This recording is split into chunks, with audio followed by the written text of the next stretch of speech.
Hey guys, it's Heather. I'm making this video today about a topic that's come up a couple of times in the last couple of days.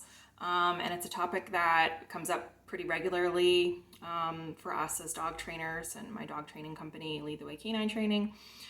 So it's talking about service dogs and therapy dogs and pet dogs and what the difference is and why some people can have them and why some people can't. And all of that stuff. So what makes a service dog, and what gives them protections under the ADA, and that's what allows them to have access to public spaces and places and businesses where dogs are not generally legally allowed to be. Or I should say pet dogs are not legally allowed to be. So a service dog is a dog that has specialized training to perform certain behaviors, commonly referred to as tasks, that are there to help mitigate that individual's disability. So the service dog is working for one individual person. They're not providing support or tasking for multiple people or for groups of people. And so an example of a task that a service dog may perform would be things like medication retrieval, picking up dropped objects from the ground, what else? Seeing eye dogs, right? Being somebody's eyes. Diabetic alert dog, so a dog that barks or paws at their person to let them know, hey, your blood sugar is getting low.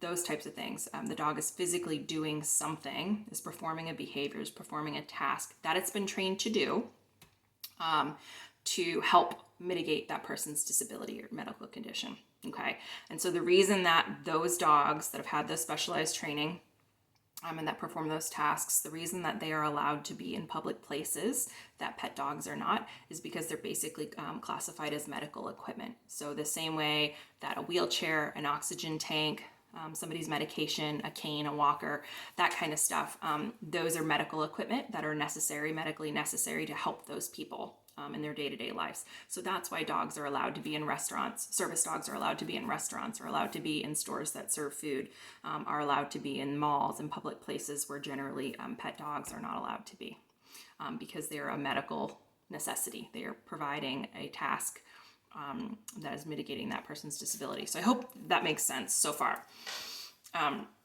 So the second type of dogs that we get questions about are therapy dogs. So therapy dogs is vastly different. And people confuse those terms and those words all the time. So when people ask us if we do therapy training or service dog training, we have to spend a lot of time asking them exactly what they mean because a lot of times those terms get used in place of the other one, and that's not really what they mean when they're using those terms.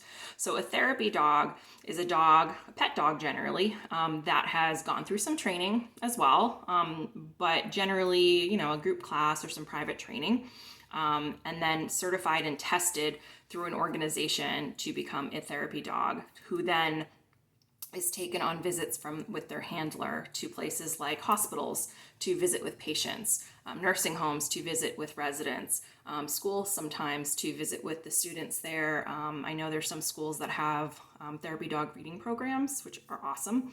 And so the kids will read aloud to the therapy dogs, and it helps them with their reading skills and their language skills and gain some confidence with their reading skills. So it's a dog that has training to be basically really well behaved and calm, but they're not doing anything specific. They're just being there and being a calming therapeutic presence. Okay, so they're not tasking. The difference, therapy dog and a service dog, you see how the service dogs are doing something specific. They're trained to do these specific tasks. Whereas a therapy dog is really just providing support and comfort and companionship with their presence.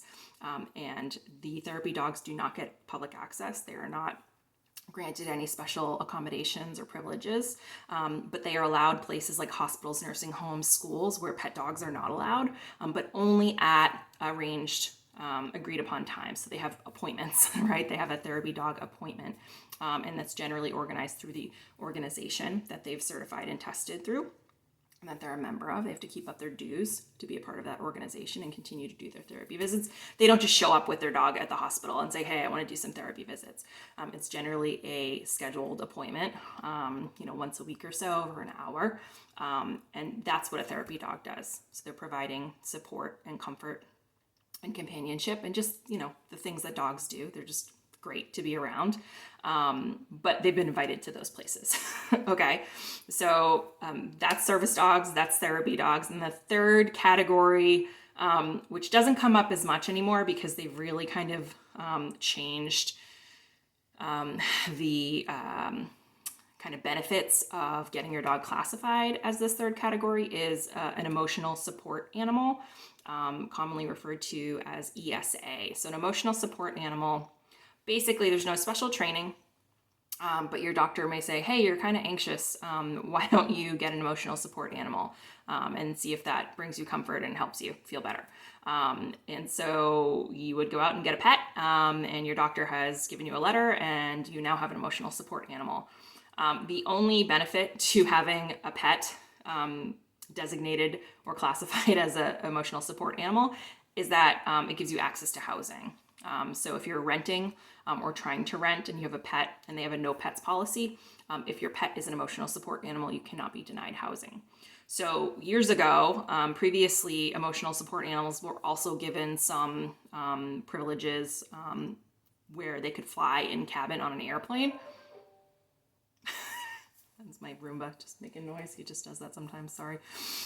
So emotional support animals used to be able to fly in cabin just like a service dog currently is, because so many people abuse that. They took their pet dogs that they've, just have a doctor's note to say they're an emotional support animal, and they've taken them on planes. And you can imagine the disastrous consequences of having untrained dogs on an airplane, basically a tin box in the air with, a lot of other people. So there was so much abuse of that policy and so many really bad situations with those ESAs that the airlines basically all got together and were like, nope, we're not allowing it. So the only dogs that you will ever see flying in cabin are either an actual service dog, and I don't use the word certified, and you'll probably ask me, like, why aren't you saying certified service dog? Because at least in this country, in America, in the United States, there's no national registry. There's no national certifying body or organization that says you have to meet these standards to be a service dog. So that's a whole other topic and a whole other video. But back to my point, the only dogs that you're seeing flying in cabin are service dogs who've been trained to task, or dogs that are small enough to fit in a carrier that then fits under the seat in front of you, right? So generally that's 20, 15 pound or less dogs, very small dogs. And the owner has paid an additional fee generally to be allowed to take their pet in cabin with them. So other than that, those are the only two ways that you're flying with a dog in cabin. If you just have a normal pet dog and it's larger than what can fit under your seat in front, you're flying them in cargo. Okay, so that's it. I just wanted to go over the differences between service dogs, therapy dogs, and emotional support animals. It's a common thing that comes up. I know a lot of trainers get frustrated because the general public has a lot of misunderstandings. There's unfortunately a lot of online registries, I'm putting that in like triple quotation marks, where you can get a registered or certified service dog identification or join a registry, or you pay $30 and you get this little card and it has your dog's photo and it says they're a service dog. There's a lot of those, like with everything else in the human world, humans taking advantage and finding ways to make money. So we'll get questions from people that like, hey, I got my dog certified online to be a service dog. Can you sign off on my paperwork so that I can fly with him? Because one of the things that legitimate service dogs now even need to do is there's a form that TSA requires where you have to give the name of your trainer. So a lot of trainers are being asked, hey, you worked with my dog or you worked with my other dog. Can I put your name down and say that you trained this dog? And it's really just a pet dog that they've fraudulently, passed off as a service dog. So That's something that will, get our hackles up. It's unethical. It's unfair to the people that are that have, legitimate service dogs that have spent years, guys, and tens of thousands of dollars generally, or just a lot of their own learning in training the service dogs. Service dogs are not something that, you spend a couple of months and you have this dog. They're generally selected as puppies, raised, and then trained for quite a long time before they're actually ready to go out and be out in the world and be performing tasks in public. So just something to keep in mind. We get requests, hey, I want to be able to fly with my dog in a couple months and get him trained as a service dog. That's not realistic. I have a 6-year-old dog. I think he'd be a good candidate to be a service dog. Can you help me with training? The likelihood is no. The likelihood is that dog's not going to be a good candidate for service dog training.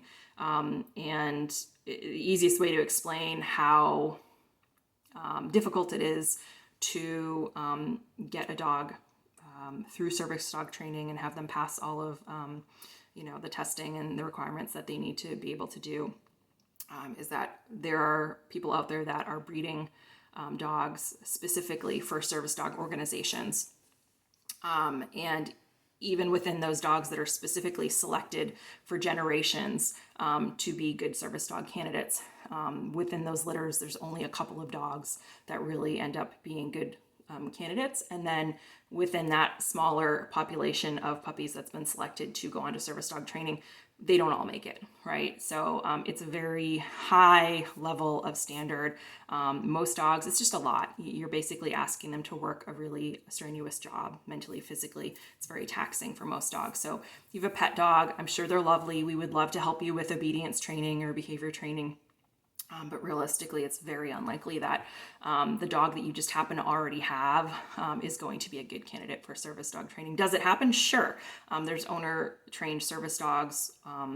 That's a thing. There are people that have adopted dogs from shelters, mixed breed dogs from shelters, and they've gone on to make good service dogs. But is that norm? The norm, is that typical? No, it's not typical. Typically, people are selecting them as puppies. They're being raised a very specific way. They're being trained a very specific way. There's a ton of time and money invested in these dogs. And even then, sometimes they're washed, which means they're basically dismissed from the program because, one or two small issues came up and they just weren't appropriate anymore to be a service dog. So I hope that's helpful. If you have any questions, feel free to leave me a comment or shoot us an email. We are not service dog trainers, but we get these questions all the time because we're just pet dog trainers, and pet people, unfortunately, a lot of times just don't understand the distinction and why their dog wouldn't be appropriate to be made a service dog or a therapy dog or whatever it is. And so if any service dogs are listening to this, watching this, feel free to correct me if there's anything that was incorrect or inaccurate or just wrong.